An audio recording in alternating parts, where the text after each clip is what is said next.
Olá, olá, olá, eu sou o Tadeu Rodrigues, esse é o podcast literário Rabiscos. Estamos aqui mais um dia gravando na Flipostos, então vocês vão ouvir ao fundo o barulho de pessoas passando, microfone, pessoas, mesas acontecendo, eventualmente café chegando. Hoje a Jéssica Balbino vai gravar comigo, mas ela ainda não está aqui comigo, mas logo ela invade aqui a nossa gravação. E aí a gente continua o papo com ela também.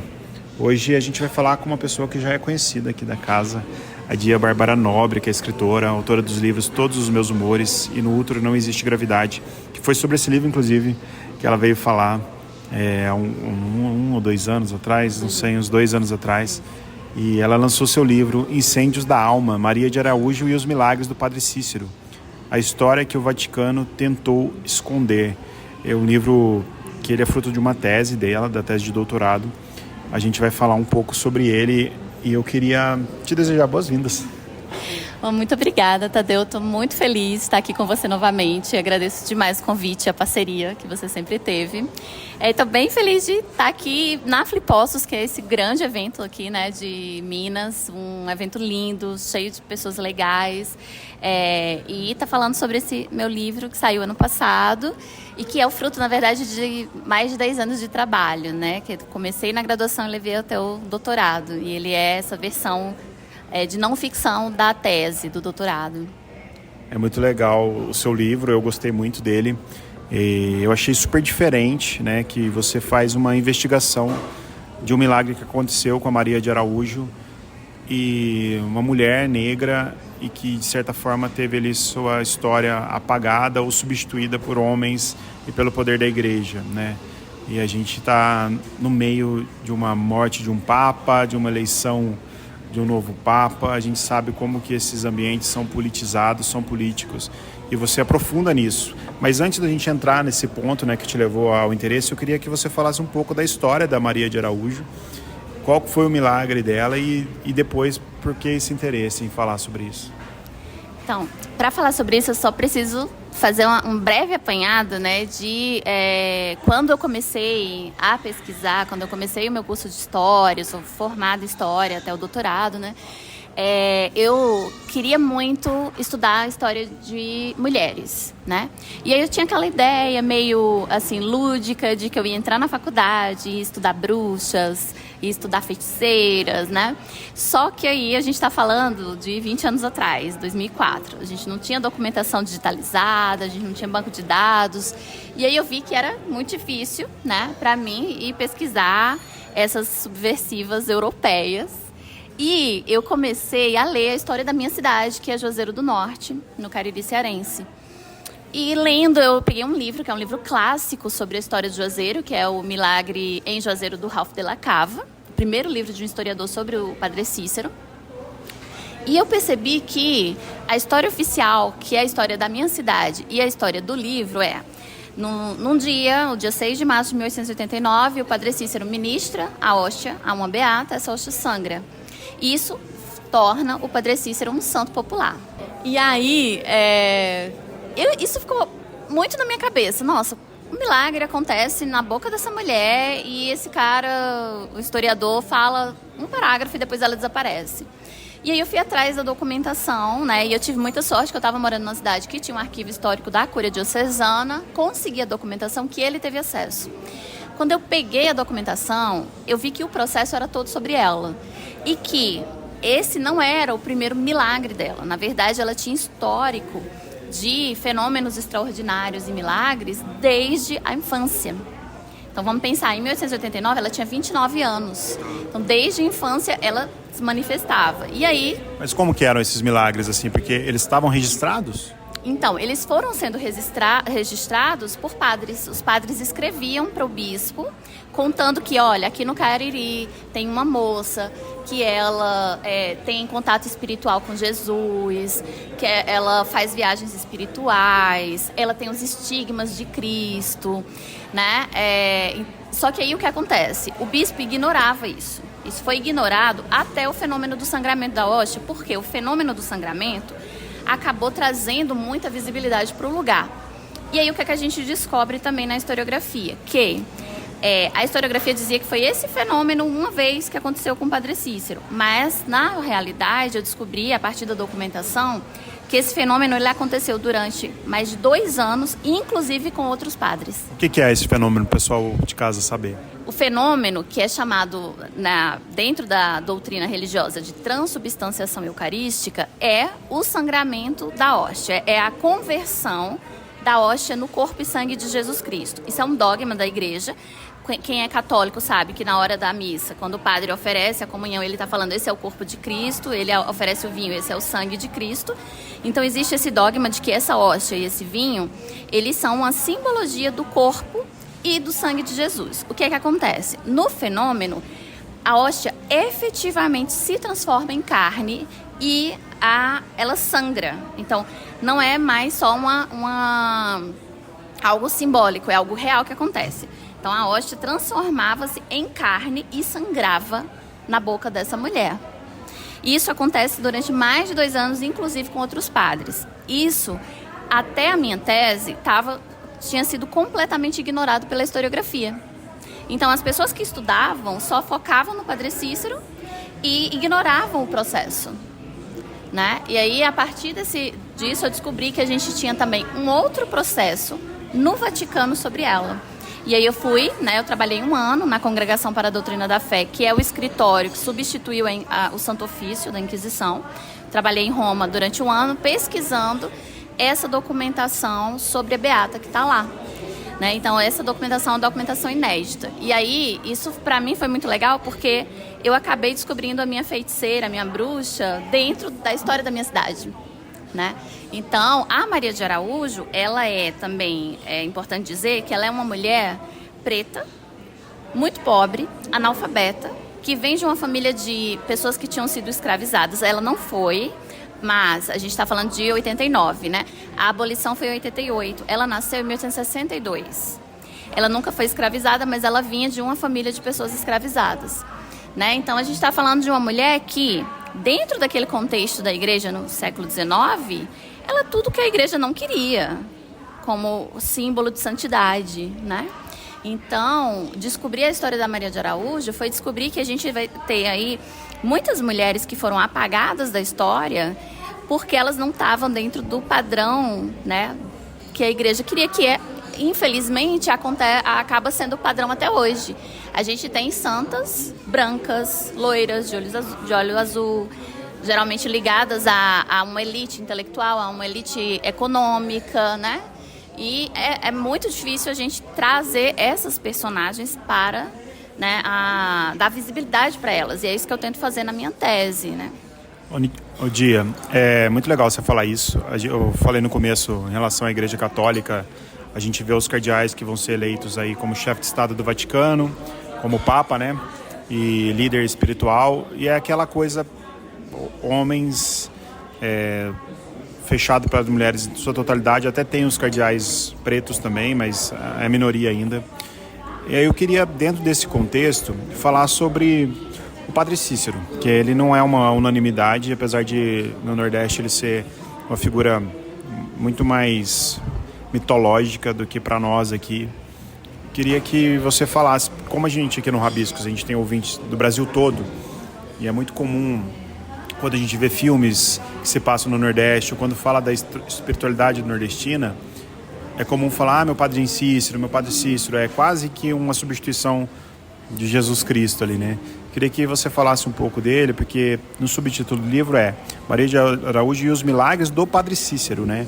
Queria que você contextualizasse isso para mim. Então, a gente colocou isso de propósito, por quê? Porque os milagres que, dentro do contexto do século XIX, foram atribuídos a Maria de Araújo, o processo que foi feito com ela para investigar esses fenômenos todos que aconteciam com ela, e eu vou só contextualizar os fenômenos. Além do sangramento da hóstia, ela fazia viagens espirituais para o purgatório para liberar almas. Ela fazia viagens para o Vaticano para conversar com o Papa e instruir o Papa. Ela fez um casamento com Cristo, né, um consórcio espiritual na igreja, aonde apareceu lá São José, Maria, anjinhos. Então, ela fala que desde criança ela brincava com Jesus Cristo. Então, ela tem uma trajetória muito longa de fenômenos. O que acontece? A gente tem, então, em 1891, o bispo finalmente dá atenção àquilo que estava acontecendo no Juazeiro. Por quê? Porque se começa um processo de romarias à beata. Então, as primeiras romarias de Juazeiro do Norte, que hoje é o segundo maior polo de romarias do Brasil por conta do Padre Cícero, na realidade, essas romarias começaram para a beata. E aí, em 1891, o bispo começa a se incomodar com isso, chama o Padre Cícero, pergunta o que é que está acontecendo e o que é o Padre Cícero nesse contexto. O Padre Cícero era o diretor espiritual da Maria de Araújo. O que é o diretor espiritual? É aquele padre que é responsável por fazer a sua confissão, né, os seus sacramentos. Ela era uma leiga, então, por que ela é uma beata? Ela não é uma beata no sentido que a gente conhece hoje, no sentido institucional da igreja. Beata, no século XIX, é uma mulher leiga consagrada, ou seja, é uma mulher que faz os votos como se fosse de freira, mas ela não é freira porque ela não tinha as condições para ser freira. Até o século XX só podia ser freira mulheres da elite, letradas e brancas. Então ela não podia ser freira. Então ela é uma leiga consagrada que naquele contexto chamava de beata. Que hoje a gente acha que assim, beata é aquela pessoa que frequenta a igreja o tempo inteiro, mas naquele contexto não é esse... Hoje é meio pejorativo, né? É, meio pejorativo. Naquele contexto não, era diferente. Então, o que é que a gente tem aí? A gente tem essas primeiras romarias que são feitas para ela. A gente tem cerca aí de 3 anos de romarias que são feitas para ela.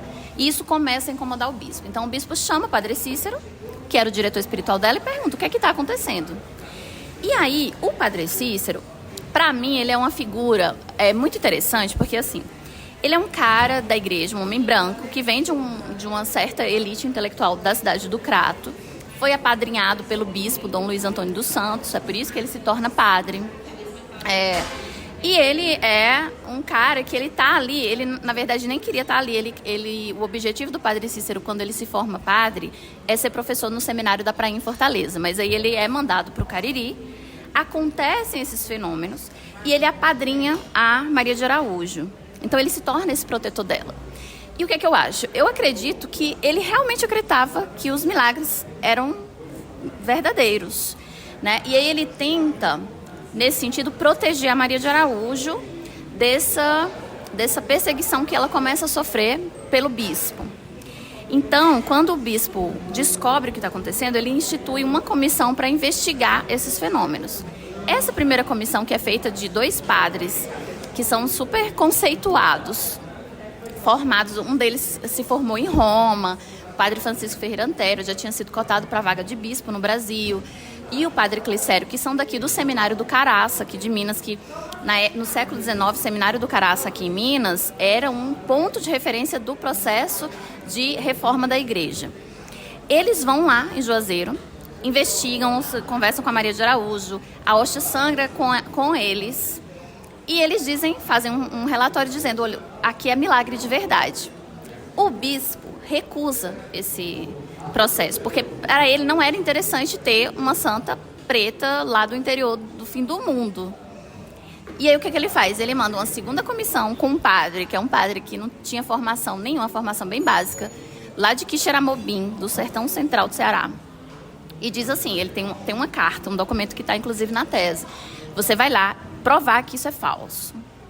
Então, nesse processo, esse processo vai para Roma, então começa a tramitar tanto no Bispado do Ceará quanto em Roma, e a Maria de Araújo vai sendo afastada do público. Então, o Padre Cícero, até para proteger a Maria de Araújo, né, guarda ela aí, ela é internada na casa de caridade, ela fica muito tempo numa casa de caridade, que era tipo uma casa para essas beatas, e ela vai sendo afastada do público. E o que é que o Padre Cícero faz? Ele é um cara muito inteligente. O bispo que fica cobrando a ele, olha, tô sabendo que tem romaria aí para beata, não sei o que está acontecendo.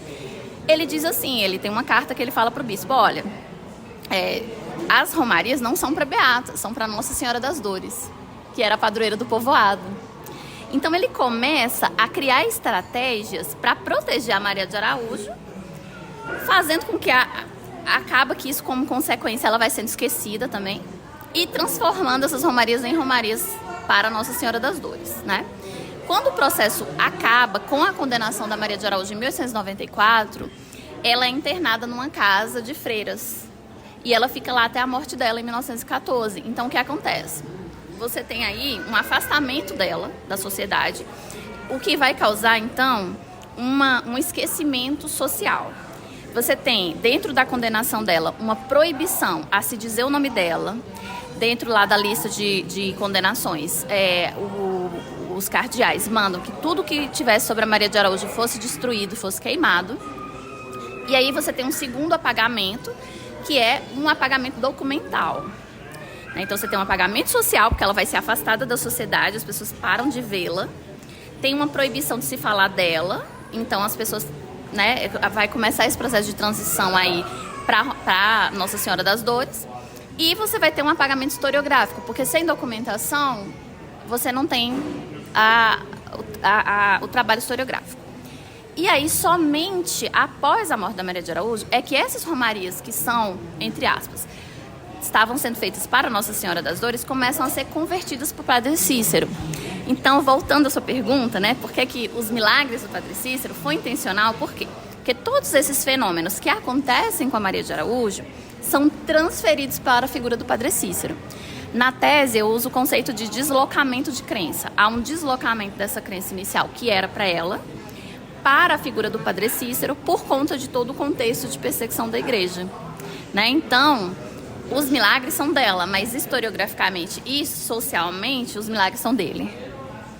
Dia, muito legal essa nova visão, assim, né? Eu venho de uma família católica, né, religiosa, e eu sei quão é importante entender as humanidades, né? Olha quem está chegando aqui, Jéssica Balbino. Esbaforida. Chegou a tempo ainda. Eu falei no começo que você ia participar. Eu tô participando, eu cheguei, gente. O importante é chegar. Eu moro longe, eu não tinha lugar pra parar, um caos, mas eu cheguei. Muito bom, muito bom. Então eu vou dar sequência, que depois eu já vai fazer algumas perguntas também. Mas eu queria falar, eu venho dessa família, né, que tem essa base católica, que entende a história dos santos, das santas. Mas eu queria falar um pouco da fé do povo também. A fé do povo muitas vezes ignora muitas coisas burocráticas da igreja, né? A fé do povo, ela é muito maior, na verdade, no final das contas. Eu sei que tem coisa que a igreja evita falar porque, apesar da igreja saber, que lá não é milagre, nada, mas deixa quieto porque senão a gente vai perder fiéis, né, e tudo mais. E como que você vê a fé popular, né, sendo o Padre Cícero essa história que é, e de conhecimento da Maria de Araújo, né? Já que a gente não ouve falar muito dela, né? Como que você vê isso, assim? Então, a crença, né? Aí eu vou falar como historiador. A crença é algo que ela surge de baixo. Ela tem que vir de uma experiência do povo. Em que sentido? Você tem lá uma pessoa que você faz uma graça, faz uma promessa, essa promessa é atendida, e aí a partir disso você cria uma crença naquilo ali. Quando a Maria de Araújo começou a ter visibilidade por conta desses fenômenos, as pessoas faziam promessa, faziam graças, e você tem um relatório de graças alcançadas a partir de orações para a Maria de Araújo. Inclusive, um fato interessante é que quando ela morre em 1914, você não tem mais autorização para enterramentos dentro da igreja. Esses enterramentos acabaram no século XIX por conta de toda a questão médica, dos miasmas e tal. Mas o Padre Cícero consegue fazer com que ela seja enterrada dentro da Igreja do Socorro, que é uma igreja principal lá da cidade de Juazeiro do Norte. O que acontece? O túmulo da Maria começa a receber flores, pedidos de graça, né? E em 1930, o pároco da igreja manda destruir o túmulo e some com o corpo dela. Então aí a gente tem um outro esquecimento dela, que é a destruição total do corpo dela. Você vai ter aí uma série de apagamentos dessa mulher ao longo da história dela, né? Então veja, essa crença ela tem que surgir de baixo. Quando a crença surge ali no povoado, surge a partir dela, que ela era uma pessoa escolhida por Cristo para manifestar esses fenômenos, né? Para ser essa representante de Cristo ali naquele lugar, porque enfim, ela tinha também os estigmas de Cristo. Ela só não tem os estigmas do peito. Ela tem nas mãos, nos pés e na cabeça a coroa, né? Então veja, essa crença ela surge ali. Com a condenação da igreja, e aí o que é que uma das condenações, por exemplo, que vem, né, da Santa Sé para os padres do Ceará é o seguinte: é proibido confessar, comungar, casar, fazer qualquer tipo de sacramento se o fiel dizer que acredita na Maria de Araújo.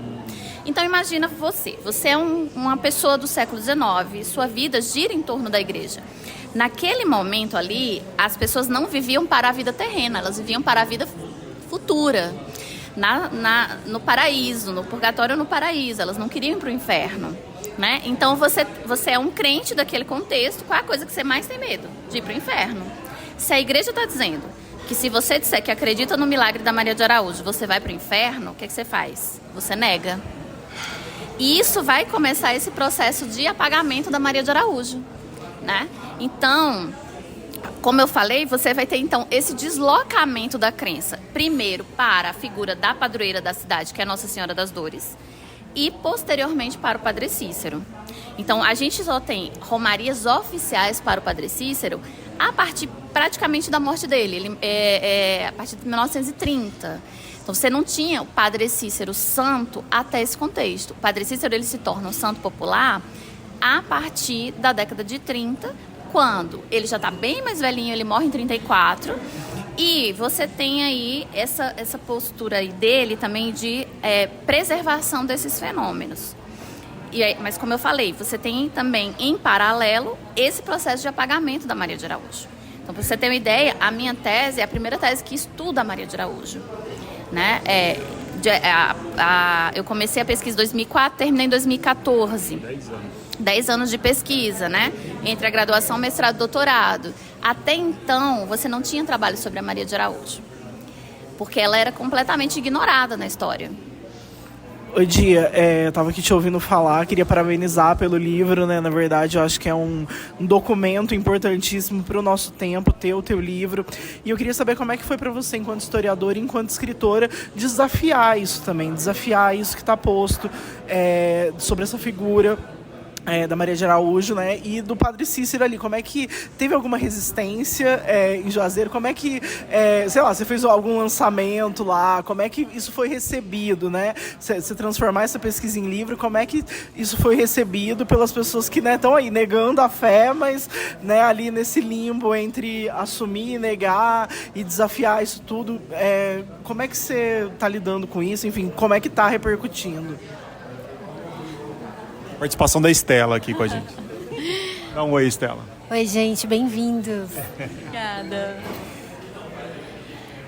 Então, eu tive resistência desde o início. Olha só, eu tinha 20 anos quando eu comecei a pesquisa. Cheguei lá na Cúria Diocesana, que tinha um arquivo histórico, dizendo, olha, eu queria pesquisar o processo dos milagres de Juazeiro. O chanceler lá do arquivo me deu o processo, porque, enfim, já era algo que estava lá disponível para qualquer pesquisador. Mas quando eu comecei a falar que eu queria, na verdade, estudar a Maria de Araújo, a primeira coisa que eles fizeram dentro da Cúria Diocesana foi restringiram o meu acesso a toda a documentação das cartas, que foi uma documentação que eu consegui depois quando eu estava trabalhando no Vaticano. Então você vê, né? Eu morava na cidade, eu não consegui a documentação na minha cidade, mas consegui no Vaticano. Então, eu recebi, inclusive, uma carta de uma freira e de uma pesquisadora lá da região, do Padre Cícero, dizendo que a minha pesquisa era muito perigosa, porque era uma pesquisa extremamente feminista, que estava negando a importância do Padre Cícero. Em nenhum momento eu nego a importância do Padre Cícero. Ao contrário, eu acho que o Padre Cícero, ele é um cara muito importante na trajetória da Maria de Araújo, e ele vai tentar também se proteger ao mesmo tempo que, né, que está ali vivendo. Então, ele também não é um Marte. E aí, bom, aconteceram várias coisas. Primeiro, aconteceu isso, né, que o chanceler do arquivo histórico da Cúria do Crato restringiu meu acesso à documentação, não deixava eu pesquisar cartas que eram importantes para a minha pesquisa, que falavam das beatas, que era o que eu queria, era estudar as beatas. Depois, eu fui conseguindo outras documentações no Arquivo Público do Estado do Rio de Janeiro, no arquivo do Seminário da Praia em Fortaleza, e aí fui juntando isso até chegar no doutorado e poder estudar em Roma e poder trabalhar no Vaticano e conseguir a documentação mais completa. Mas aí recebi carta de freira falando que era para eu parar a pesquisa, que a pesquisa era perigosa. Até hoje, tem aquele ditado, santo de casa não faz milagre, né? Até hoje eu não cheguei a fazer lançamento lá, porque eu não fui convidada. Existe toda uma ideia de que eu estou querendo confrontar a crença ao Padre Cícero. Eu nunca tive a intenção, até porque eu não sou da igreja, o meu trabalho é como historiadora. Eu estou tentando pensar o apagamento de uma mulher preta dentro da história da minha cidade, né? Em nenhum momento eu falo, entre aspas, falo mal do Padre Cícero ou digo que o Padre Cícero era um cara que estava se aproveitando da situação. Ao contrário, eu acho que ele é um cara que ele vai usar das estratégias que ele pode, tanto para proteger a Beata, porque eu acredito mesmo que ele tinha muita crença nos fenômenos, ele queria proteger a Beata, mas ele também queria se proteger, é óbvio, né? E acaba que, para a igreja, hoje, aceitar, até hoje ele não foi aceito como um santo oficial, né? Ele nem é beato nem nada, mas para a igreja aceitar uma devoção popular a um homem branco que era da própria igreja, que era um padre, é muito mais fácil do que aceitar uma devoção popular a uma mulher preta da periferia que era analfabeta, Agora imagina, uma mulher que era analfabeta, que não tem histórico assim, de nenhum tipo de educação. A mulher falava em latim, a mulher sabia recitar trechos assim, da Bíblia.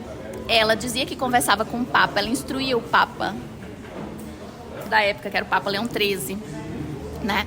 Então, assim, isso é muito doido, né? Então, há uma resistência ao meu trabalho lá até hoje, inclusive, né? Saindo, o livro saiu, mas não teve matérias lá no Ceará, porque realmente eles têm uma resistência muito grande ao meu trabalho. E é isso, né? E, bom, eu queria saber dos milagres. Maria de Araújo, já operou algum milagre para você, enquanto historiadora? Você já invocou? Como é que funciona isso? Porque eu acho o fenômeno, né, por exemplo, do Padre Cícero, eu acho uma coisa inexplicável. Eu já estive em Juazeiro e eu achei uma coisa muito louca. Foi assim, poucas vezes eu vi algo tão popular assim e que move tanto. E aí, quando eu te conheci, eu descobri, né, você me contou dessa pesquisa e tal, ainda nem seria, né, não estava ainda em vista de ser livro e tudo mais, estava lançando o livro anterior, mas eu fiquei muito curiosa e muito feliz, assim, de ver isso publicado. Mas eu queria saber, assim, tem algum milagre? Já posso ir para Juazeiro e invocar Maria de Araújo? Vou achar uma estatuetinha dela no aeroporto? Como é que a gente faz com isso? Quero já popularizar essa santa. Os milagres dela hoje, assim, já tem algum impacto, né? Complementando um pouco a pergunta para Jéssica. Então, ainda não, né? O que acontece? Depois que eu publiquei a minha tese, teve um movimento interessante. Muitos estudantes do curso de História começaram a pesquisar também a Maria de Araújo. Então, hoje, você já tem estudantes trabalhando com a Maria de Araújo em outros vieses, assim, pensando justamente a memória hoje, o que é que os romeiros pensam da Maria de Araújo. E o que acontece? O que é que esses trabalhos concluem, na sua maioria? Ninguém conhece a Maria de Araújo. Não há uma devoção a Maria de Araújo. Até porque, como eu falei, a crença ela tem que surgir de baixo. Como ela foi apagada e hoje a figura principal é o Padre Cícero, é muito difícil surgir uma devoção a ela. Porque a devoção não pode surgir de cima para baixo. Não sou eu, historiadora, que vou dizer, olha, essa mulher é uma santa, vocês têm que acreditar. Não, tem que ser alguém que vai lá, faz uma promessa, consegue uma graça e começa a passar isso de boca a boca, né? Então, teve um resultado muito importante da minha tese, que foi o seguinte: a partir dessa visibilização que eu consegui a nível nacional sobre a Beata, né, teve um secretário de Cultura lá, que é um amigo meu, que conseguiu, junto com uma vereadora, colocar um projeto para comemorar a Semana da Maria de Araújo, que seria a semana que é a semana do nascimento dela, que é em 24 de maio. Então, hoje a gente tem um feriado da Maria de Araújo.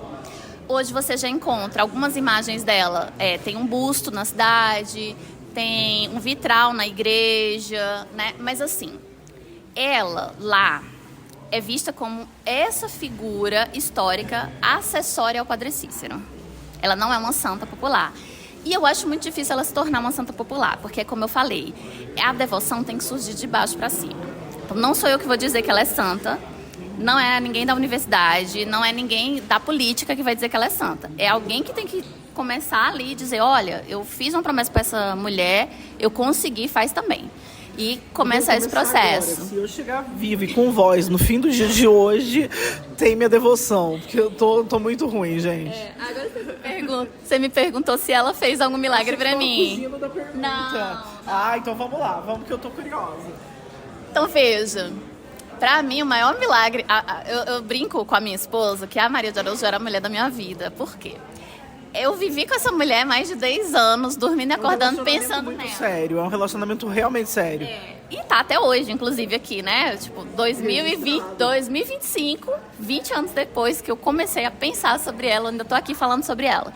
Então, o milagre que ela fez na minha vida foi me proporcionar estar aqui, eu acho. Assim, foi a partir desse relacionamento mesmo, assim, intenso com ela durante toda a minha vida, de levar esse projeto da graduação, mestrado, doutorado, trabalhar com ele até hoje. O livro saía ano passado, né? Ele já tinha tido uma edição em 2016. Em 2015 eu ganhei o prêmio CAPES de teses.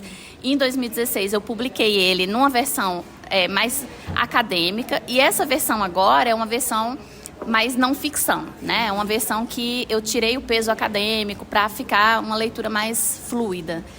Então, assim, o milagre que ela fez na minha vida foi... Eu estou aqui hoje falando sobre ela, entende? Então, eu acho que é isso, assim. Ela é realmente a mulher da minha vida, junto com a minha esposa hoje, né? Mas minha esposa está há menos tempo. Minha esposa está há 7 anos comigo. Eu tô com a Maria de Araújo há 20.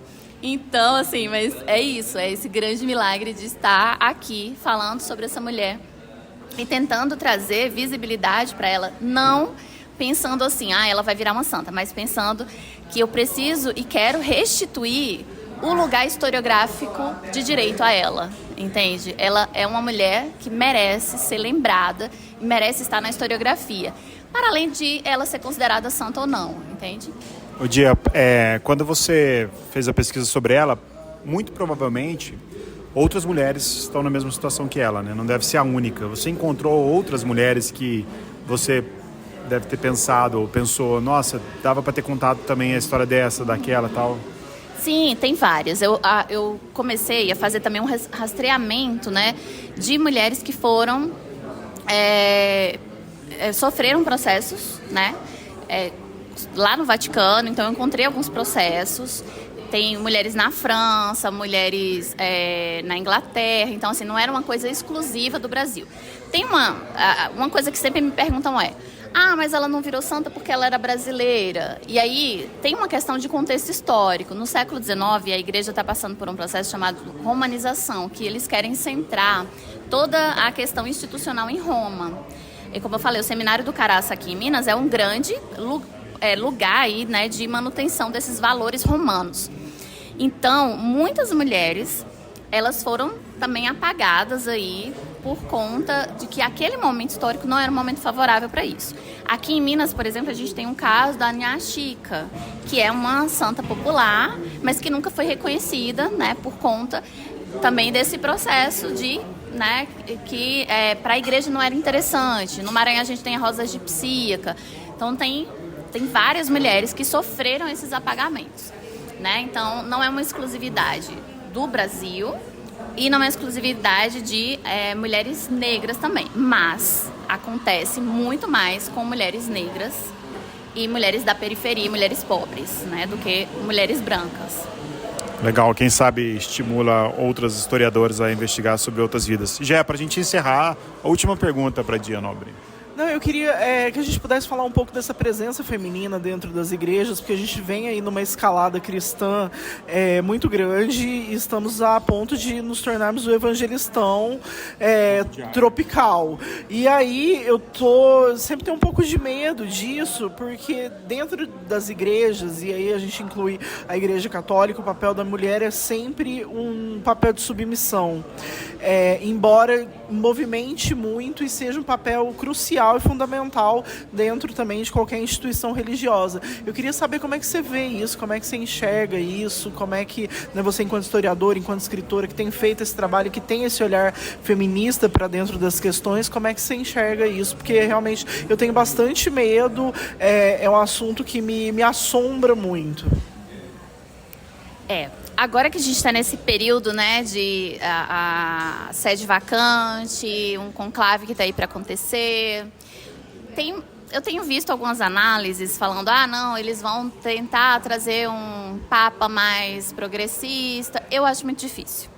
A minha aposta é que vai vir aí um papa italiano mais conservador. Essa é a minha aposta no momento. Por quê?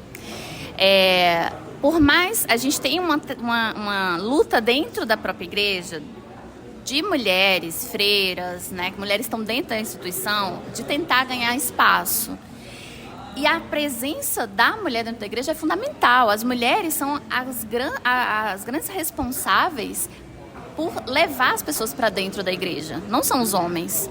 Né? Existe, inclusive, todo um processo que a gente chama de feminização do catolicismo, que no século XIX, os homens eles não estão mais interessados na religião, eles estão interessados na política.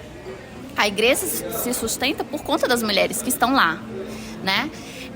E aí, institucionalmente, a gente vê aí todo um período, né, que mesmo com um papa considerado mais progressista como Francisco, a gente não teve nenhum tipo de evolução de as mulheres ganharem, né, mais participação efetiva dentro da instituição.